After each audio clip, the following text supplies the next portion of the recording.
Hey whales, good morning. Happy Monday. Let's go over and recap Tesla for today's trading session. All right, so with that said, let's break it down. And coming into this week, guys, we're expecting Tesla to continue pushing higher on the intraday timeframes, right? I'm on the 30-minute time frame right now. And if these lows can hold, this invalidation level can hold, right? The lows, we're expecting a larger bounce into the future to at least 320, all the way up to even 380, as long as sort of this structure can play out.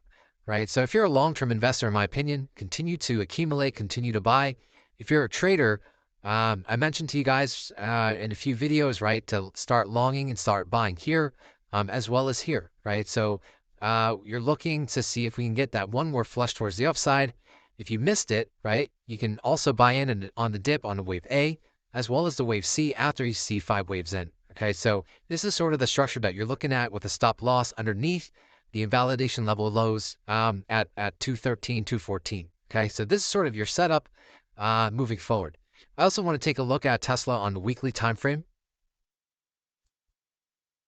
Okay, so this is the overall structure here, right? We're looking at a potential wave 1 and a wave 2 being in with a 1, 2, 3, 4, 5 finishing off, right? So we're looking for an intraday high down to the dip. This dip holds the higher low, and it ultimately pushes up, right? So if I take the swing highs down to the swing lows and we project this out, right, the 50 back, we're looking anywhere between 320 to 382 as sort of that main landing zone for Tesla to decide whether or not it's going to do something like this, right?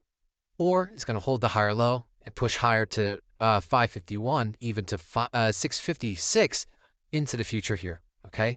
So we'll get to that point. We just got to, get through sort of these chops here, this choppiness on the sideways action, right? But ultimately, do have it higher. Let's see if Tesla can hold the lows.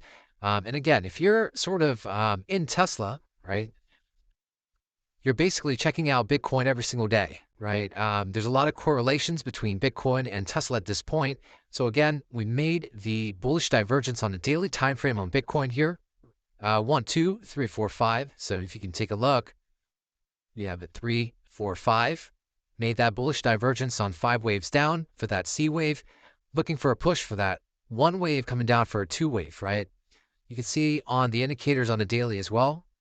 Price went lower, but indicators and RSI went higher here. And it looks like the pivot, right, is starting to give up, right? This pivot right here. So once Bitcoin can break through that pivot, this is going to happen where the indicators are going to push towards the upside now, and the bulls are going to be in control. So we're waiting to see what the bulls can do for a dip, then higher. Okay, so let's see what Bitcoin can sort of accomplish over the next few weeks here, right? There's still a looming potential for a double correction as well for this wave 2 alternate, right? We don't know if wave 2 is already in, or we have one more lower for WXY double correction that could occur. Okay, so we just got to make sure we keep an eye out on Bitcoin moving forward. But in the meantime, right, I like where Tesla is right now. I like sort of the structure. As I mentioned over and over again, guys, over the past, I would say, couple or actually 1 week, right? You do not want to short the lows here, in my opinion, right? It's extremely risky if you're a bear, right? You can short the bounces, right? You can short the bounces, but you shouldn't be shorting the lows, right? I'd be much rather a buyer at these levels rather than shorts at this time, okay? So just keep a lookout. Let's see what happens, right? So I keep you guys updated every single day. Keep a lookout for Bitcoin, okay? So talk to you guys soon.